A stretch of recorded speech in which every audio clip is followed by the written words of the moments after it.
नमस्कार. मी अरविंद विठ्ठल कुलकर्णी. अधोरेखितचा आजचा विषय आहे प्रियांका वड्रा, शिवसैनिक आणि भाजप.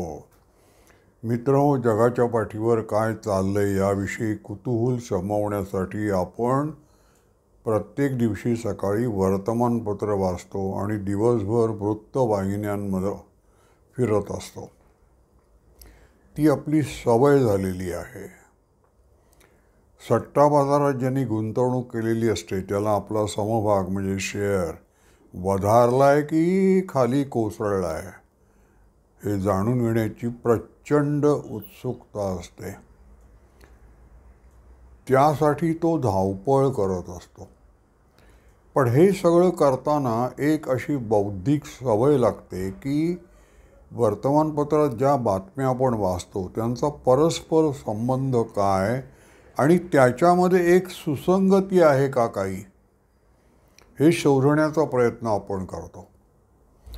आजच्या वर्तमानपत्रात ज्या 3 घटना आल्या आहेत आजच्या कालच्या, त्यांच्यामध्ये सुसंगती काही आहे का पाहू. एक म्हणजे प्रियांका गांधी वड्रा यांनी केरळमधल्या वायनाडमधून निवडून आल्यानंतर लोकसभेच्या सदस्यत्वाची शपथ घेतली दिल्लीत संसद भवनात. त्यानंतर मुंबईमध्ये मातोश्रीवर उद्धव ठाकरे यांनी शिवसैनिकांची बैठक बोलवली. तिथे त्यांनी आपली मतं स्पष्टपणे व्यक्त केली. आणि तिसरी गोष्ट म्हणजे मुख्यमंत्री पदावरून भाजप आणि शिवसेना यांच्यात काहीतरी असे मतभेद विकोपाला जातील वगैरे असं जे काही बोललं जात होतं तसं काही झालं नाही. आणि भाजप श्रेष्ठी जो निर्णय देतील तो आम्हाला मान्य असेल असं मोकळेपणानं एकनाथ शिंदे मुख्यमंत्री यांनी काल स्पष्ट केलं. या तिन्ही घटनांचा एकमेकाशी काय संबंध आहे ते आपण पाहू. प्रियांका गांधी वड्रा या लोकसभेत निवडून आल्या. त्यांच्या मातोश्री सोनिया गांधी, बंधू राहुल गांधी आणि त्या तिघेजण लोकसभेत आता भाषणं करणार आहेत आणि मोदींवर तुटून पडणार आहेत. त्या भारताचं प्रतिनिधित्व करतायत एका अर्थानं. संसद हे भारताचं सर्वोच्च राजकीय व्यासपीठ आहे. संपूर्ण भारताचं प्रतिनिधित्व करणं, विधी कायदे निर्बंध या संसद भवनात होतात. हे लॉ मेकर आहेत. केवढं तरी मोठं दायित्व यांच्यावर आहे. त्यामुळे संसद सदस्य होणं हा भारताचा एक शिल्पकार म्हणून आपण त्यांना निवडून देतो. एवढं मोठं त्यांच्याकडून अपेक्षा असतात. त्या दृष्टीनं प्रियांका गांधी वड्रांकडे पाहिल्यानंतर त्यांचं काय कर्तृत्व आहे हो असा विचार मनात येतो. नेहरू घराण्याचं वलय हेच त्यांचं सगळ्यात मोठं कर्तृत्व आहे. राजकारणात त्या भाषणं देतात, राहुल गांधींचा प्रचार करतात, त्याला मोदींवर तुटून पडणं एवढंच त्यांचं काम आहे. बाकी त्यांनी सामाजिक कार्य भारतीय जनतेसाठी अंग मोडून त्या खपल्या आहेत आणि त्यातून एक प्रकल्प उभा राहिलेला आहे. इतक्या लोकांचं जीवन सुखावलेलं आहे असं काही त्यांना जर सांगितलं, तुमचा लेखाजोखा सांगा बरं, तर त्यांना सांगता येईल का? नाही सांगता येणार. प्रियांका गांधी वड्रा यांचं आणि राहुल गांधी यांचं जातीविशिष्ट जनगणना अशी जोरात मागणी ते करतायत. आता ते मला असं म्हणू शकतील की अहो, राहुल गांधींनी 2दा भारतव्यापी दौरा केला आणि हे मोठं कर्तृत्व नाही का? ते सांगून काय साधलं काय त्यांनी? भारताची एकात्मता साधली का? एकसंध भारत केला का? भारतामध्ये भांडणं वेगवेगळ्या समाज घटकांमध्ये राहावी आणि मोदी हा भारताला तोडणारा माणूस आहे, जोडणारा नाही, यावर तुमचा सगळा भर होता. माझं म्हणणं असं एक सर्वसामान्य भारतीय नागरिक मतदार म्हणून माझ्या मनात असा प्रश्न येतो की एक नरेंद्र मोदी म्हटल्यानंतर मला कळतं की हा माणूस गुजरातचा आहे, हा माणूस OBC समाजातला आहे, याचे भाऊ कोण, बहीण कोण, आई कोण मला माहिती आहे, त्याचं पूर्वायुष्य मला माहिती असतं, त्यांनी काय कष्ट केले वरती येण्यासाठी. जे जातीविशिष्ट गणनेचा आग्रह धरतात त्यांच्याविषयी मला अशी काही माहिती नसते हो. मी अधिक खोलात जात नाही, पण एक सर्वसामान्य भारतीय नागरिक म्हणून माझ्या मनात सोनिया गांधी, राहुल गांधी, प्रियांका गांधी वड्रा यांच्याविषयी स्पष्ट माहिती जेवढी मला माझ्या मनात कोणत्याही शंकेला थारा असता कामा नये या तिन्ही व्यक्तिमत्वांविषयी. मोदींनी काही लपवलेलं नाही, तसं यांनी सुद्धा काही लपवलेलं नाही असं मला म्हणता आलं पाहिजे. त्यात मला आनंद आहे. तसं आहे का? आणि हे भारताचं नेतृत्व करणार आहेत. उद्या जर काँग्रेस बहुमतात आली तर राहुल गांधी किंवा प्रियांका गांधी वड्रा या पंतप्रधान होऊ शकतात. काँग्रेसवाल्यांची तेवढी निष्ठा आहे नेहरू घराण्यावर. तर तसं काही आहे का? पहा, मातोश्रीवर जी शिवसैनिकांची बैठक झाली तिथे त्यांनी मोकळेपणानं उद्धव ठाकरे यांना सांगितलं की आपण काँग्रेसबरोबर युती केली याचा अर्थ आपण हिंदुत्व सोडलं असा हिंदू मतदारांनी लावला आणि त्याचा फटका आपल्याला या विधानसभेच्या निवडणुकीत बसलेला आहे. हिंदू मतदार आपल्यापासून दुरावले गेलेत. मग आपला आधार काय आहे? आपण हिंदुत्वासाठी जन्माला आलो. मराठी माणसाचा दुसरा शब्द तो हिंदुत्वनिष्ठ असतो. तो सांगत नाही, त्याला ती परिभाषा त्याला शिकवलेली नाही, पण तो शिवाजी कुळाचा अभिमान धरतो, म्हणजेच तो हिंदुत्वनिष्ठ असतो. तो हिंदुत्वाच्या विरुद्ध कधी काम करणार नाही. ते आपण केलं तर ते आपण सोडलं पाहिजे. केवढा तरी मोठा ही केवढी तरी मोठी उपरती झालेली आहे शिवसैनिकांना. ती किती टिकेल का आहे एकंदर सामाजिक वातावरण आपण म्हणजे प्रसारमाध्यमं कसं निर्माण करतात याच्यावर अवलंबून आहे. पण ही सुरुवात चांगली आहे की शिवसैनिकांना आपण कोण आहोत मूळचे याचा बोध व्हायला लागला आहे आणि काँग्रेसबरोबर जाणं यात चूक आहे असं त्यांना वाटायला लागलं आहे.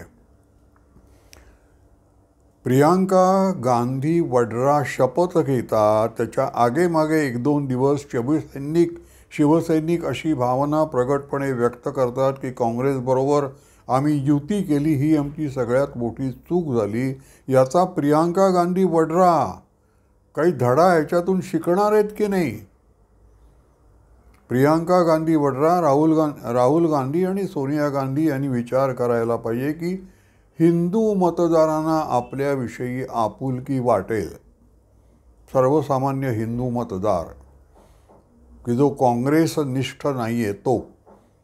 आपण हिंदूंसाठी काय केलं आहे? हा देश हिंदूंचा आहे, हिंदू बहुसंख्याकांचा आहे आणि हिंदू बहुसंख्याक असल्यामुळे इथे मुसलमान, ख्रिश्चन सगळे अल्पसंख्यानं सुखानं नांदू शकतात. त्यांचा छळ नाही होत. मग या हिंदूंसाठी एक कृतज्ञतेचा शब्द, एक चांगला शब्द आपण उच्चारलाय का? हा परस्पर संबंध आहे. प्रियांका गांधी वड्रा आणि शिवसैनिकांचं वक्तव्य यांचा संबंध आहे. शिवसैनिकांना जाणीव व्हायला लागले. मी एक पोस्ट वाचली उद्धव ठाकरेंविषयी, मला ती आवडली म्हणून मी ती पुन्हा उद्धृत करतोय.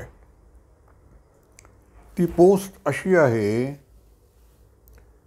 की उद्धव ठाकरे यांच्या 5 चुका. त्यांची पहिली चूक अशी आहे उद्धव ठाकरे यांची,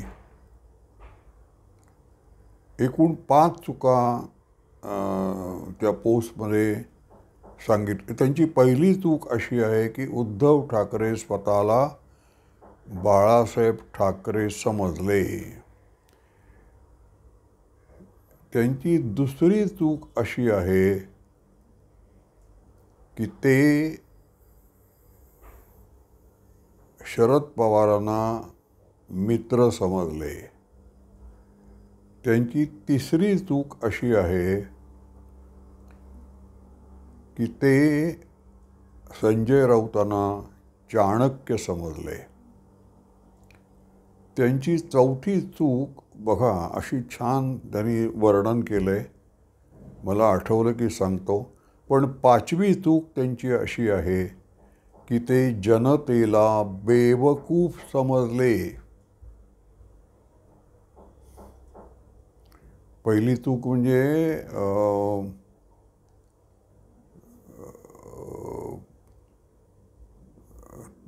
शरद पवारांना मित्र समजणं, संजय राऊतांना चाणक्य समजणं, जनतेला बेवकूफ समजणं आणि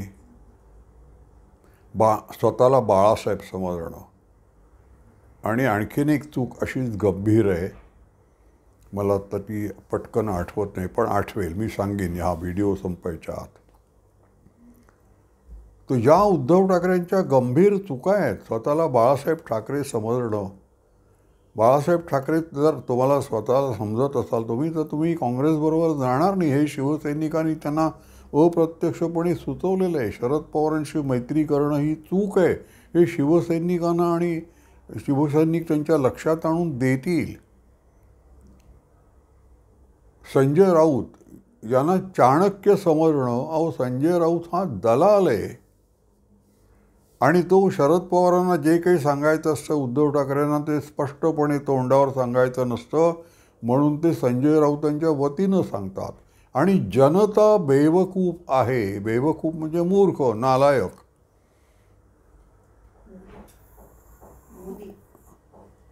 हां, मला पाचवी चूक त्यांची आठवली, ती म्हणजे ते मोदींना अटल बिहारी वाजपेयी समजले. अटल बिहारी वाजपेयी हे खूप वेगळे होते आणि मोदी हे खूप वेगळे. दोघे जरी भाजपचे असले आणि दोघे जरी भाजपचे पंतप्रधान असले आणि सर्वश्रेष्ठ त्या त्या काळातले नेते असले, तरी वाजपेयी हे पुष्कळसं म्हणजे आपल्या तत्वाला मुरड घालणारे, थोडेसे, जास्त नव्हे, आणि दुसऱ्याला शेजारी बसवून घेणारे वगैरे. मोदी हे तुम्हाला फाजीलपणा करू देणार नाही त्यांच्या सहवासात आल्यानंतर. त्यांचं एक अनुशासन आहे, त्या अनुशासनात तुम्हाला राहावं लागतं. तेव्हा मोदींना ते वाटेल त्या ज्या शिव्या देतात त्या सर्वसामान्य माणसाला आवडलेल्या नाहीत. हे आता याच्या संदर्भामध्ये हे शिवसैनिकांनी जे सांगितलं, तर ते आणि प्रियांका गांधी वड्रा या दोन घटनांच्या संदर्भामध्ये आपण तिसरी घटना पाहू की एकनाथ शिंदे यांनी मुख्यमंत्री पदाविषयीचा निर्णय भाजपचे श्रेष्ठी जो घेतील तो मला मान्य आहे असं सांगितलं. काहीतरी गडबड होणार, काहीतरी धोका निर्माण होणार असं अगदी विरोधी पक्षातल्या लोकांना आणि ज्यांना युती यशस्वी व्हायला नको आहे अशा प्रसारमाध्यमांना वाटत होतं. तसं काही झालं नाही. याचा अर्थ असा आहे की दोन हिंदुत्ववादी शक्ती यांना एकंदर देशाची परिस्थिती, देशावरचं संकट आणि देशासमोर आपण जे संकल्प ठेवलेले आहेत विकसित भारताचे, त्याचं भान आहे, त्याचं विस्मरण झालेलं नाही. आणि त्यासाठी त्यांनी वैयक्तिक राग, लोभ, नफा तोटा, लाभ हानी बाजूला ठेवून एकत्र राहायचं ठरवलं आहे. या सगळ्या घटना अतिशय चांगल्या आहेत. म्हणजे प्रियांका गांधी वड्रा आल्या त्यामुळे काही बिघडत नाही, कारण तुमच्या जवळ तुम्ही शिवसैनिकांना जे खेचून घेतलं होतं शरद पवारांच्या माध्यमातून, ते फार काळ चालेलच असं नाही. त्याला अनेक गोष्टी कारणीभूत आहेत, पण नाही चालणार. आणि ते चालणार नाही. मग शिवसैनिकांना जायचं कुठे? तर हा पर्याय आहे. भाजप आणि एकनाथ शिंदे यांची शिवसेना ही घट्ट युती करून आहे आणि मला इथे मुद्दाम आवर्जून सांगायचं आहे की कोणत्याही परिस्थितीत शिवसेनेला संपवायचं नाही आहे. शिवसेना आणि भाजप दोन्हीही हिंदुत्ववादी संघटना असल्या तरी दोघांच्या कार्यशैलीमध्ये फरक आहे. आणि शिवसेनेची जी कार्यशैली आहे ती सध्याच्या वातावरणाला नाही म्हटलं तरी पोषक आहे. भाजपची जी कार्यशैली आहे ती बैठक पक्की करून घेणारी आहे. बैठक पक्की केल्यानंतर मग कृती काय करणार तुम्ही? तर त्यावेळेला थोडंसं शिवसैनिकांना जवळ करावं लागतं. त्यामुळे शिवसेनेला अजिबात भाजपनं संपवायचं नाही. ती स्वतंत्र संघटना राहिली पाहिजे आणि ती हिंदुत्वाला पोषक आहे, पूरक आहे, साह्यभूत आहे. या 3 घटनांचा संबंध मी तुम्हाला अशा प्रकारे दाखवला. असं प्रत्येक वर्तमानपत्र वाचताना आपल्याला ती सवय लागून जाते की याचा संबंध या घटनेशी काय आहे. तर काहीतरी